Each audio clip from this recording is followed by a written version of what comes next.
എല്ലാ കൂട്ടുകാർക്കും ഇന്നത്തെ എൻ്റെ പുതിയ വീഡിയോയിലേക്ക് സ്വാഗതം.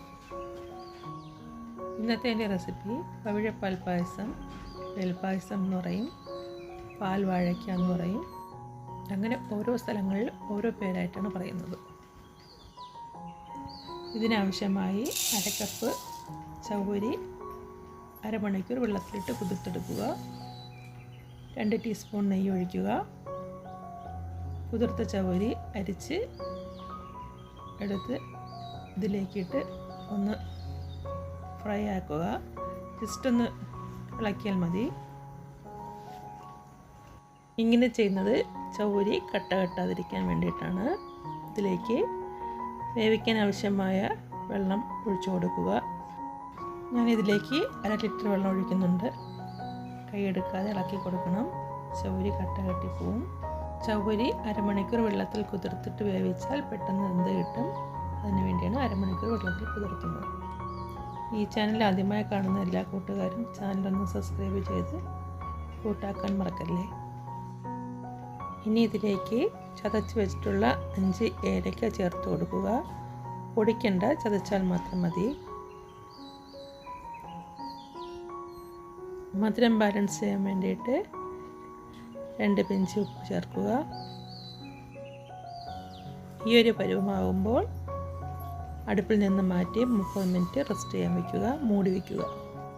ഈ സമയത്ത് 2 ഏത്തപ്പഴം ചെറുതായി അരിഞ്ഞ് 1 ഗ്ലാസ് വെള്ളം ഒഴിച്ച് വേവിക്കുക. ഇതുപോലെ സെപ്പറേറ്റായിട്ട് വേവിച്ചെടുത്ത് 2 മിനിറ്റ് തിളയ്ക്കുമ്പോൾ തീ ഓഫാക്കി, ഒരുപാട് വേവേണ്ട, ചെറുതായിട്ടൊന്ന് വെന്ത് തീ ഓഫാക്കി അരിച്ചെടുത്ത് പായസത്തിലേക്ക് ചേർക്കാം. ഇങ്ങനെ വേവിക്കുന്നത് ഈ പഴത്തിൻ്റെ കറ പുറത്ത് കളയാൻ വേണ്ടിയിട്ടാണ്. ഈ ഒരു പരുവമാകുമ്പോൾ തീ ഓഫാക്കുക, അരിച്ചെടുക്കുക. ഇനി നേരത്തെ വേവിച്ച് വെച്ചിട്ടുള്ള ചവ്വരി അടുപ്പത്ത് വെച്ച് 1/2 കപ്പ് കണ്ടൻസ്ഡ് മിൽക്ക് ചേർത്ത് ഇളക്കി കൊടുക്കുക. അതിലേക്ക് 300 ml പാൽ കൂടി ചേർക്കുക. മിൽക്ക് ചേർക്കുമ്പോൾ ഒരു പ്രത്യേക ടേസ്റ്റ് കൂടും, അതിന് വേണ്ടിയാണ്. ഇനി വേവിച്ച് വെച്ചിട്ടുള്ള പഴം ചേർത്തിളക്കുക.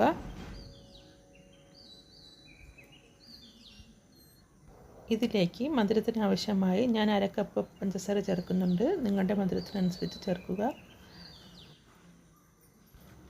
പവിഴപ്പാൽ പായസം ഏകദേശം റെഡി ആയിട്ടുണ്ട്. തിള വരുന്നുണ്ട്. ഈ ഒരു പരുവമാകുമ്പോൾ തീ ഓഫാക്കുക. ഇത് ഇഫ്താറിനും വിഷുവിനും ഓണത്തിനും എല്ലാ വിശേഷപ്പെട്ട ദിവസങ്ങളിലും ഇത് തയ്യാറാക്കാം. എന്നിട്ട് അരമണിക്കൂർ മൂടി വയ്ക്കുക. ഒരു പാൻ അടുപ്പത്ത് വെച്ച് 2 ടീസ്പൂൺ നെയ്യ് ഒഴിക്കുക. നെയ്യ് ചൂടായി വരുമ്പോൾ എടുത്തു വെച്ചിട്ടുള്ള കാഷ്നട്ടും ഇട്ടൊന്ന് ഫ്രൈ ചെയ്യുക.